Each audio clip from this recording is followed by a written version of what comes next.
Hi guys, welcome to another episode of Your Brand, Your Branding. And on this episode, I'll be talking about what I call brand killers. These are actions that you carry out as a business owner or a creative person that consciously or unconsciously ruins your brand. For a creative person, these are potential brand killers. Number one, taking time to explain what you do.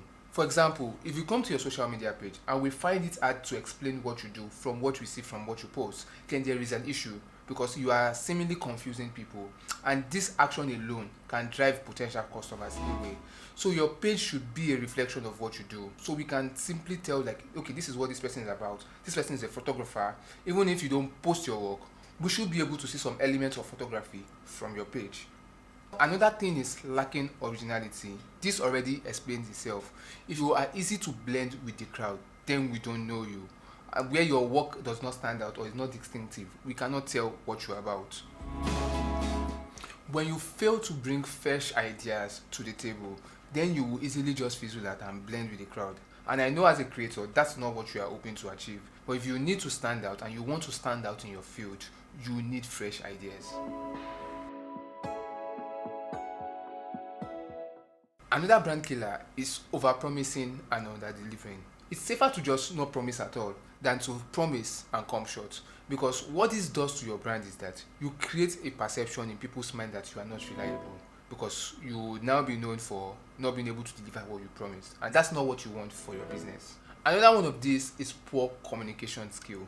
As a person, you need to be able to communicate your intention to detail, like tell people what you want, tell people what you're about. If you cannot tell us what your brand is, we will interpret what your brand is the way we see fit. So if you cannot communicate your intention and what your brand is about, people will deduce what they want to deduce. So communicate your intention, clear and simple. Be clear cut as to what you do and what you stand for. Another brand killer is your inability to adapt as a creator. Yes, I know that in a bid to stand out and stay true to our originality, we tend to stay rigid. But there are certain times that certain trends just go out of fashion.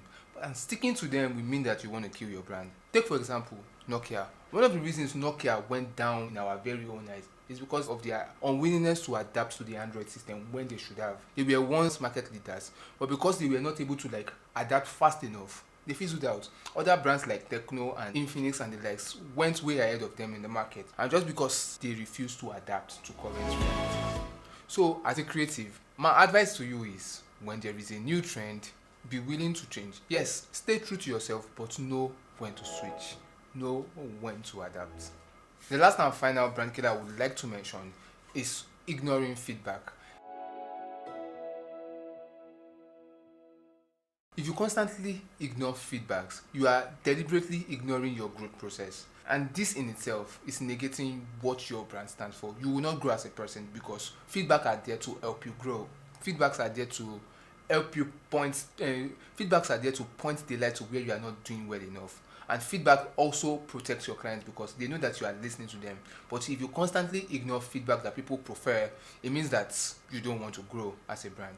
And that's all I could take in today's episode on Your Brand, Your Branding. Thank you for staying through another episode of Your Brand, Your Branding. See you in the next video. Don't forget to like, subscribe, and share this video to as many people as you can. Thank you. Bye.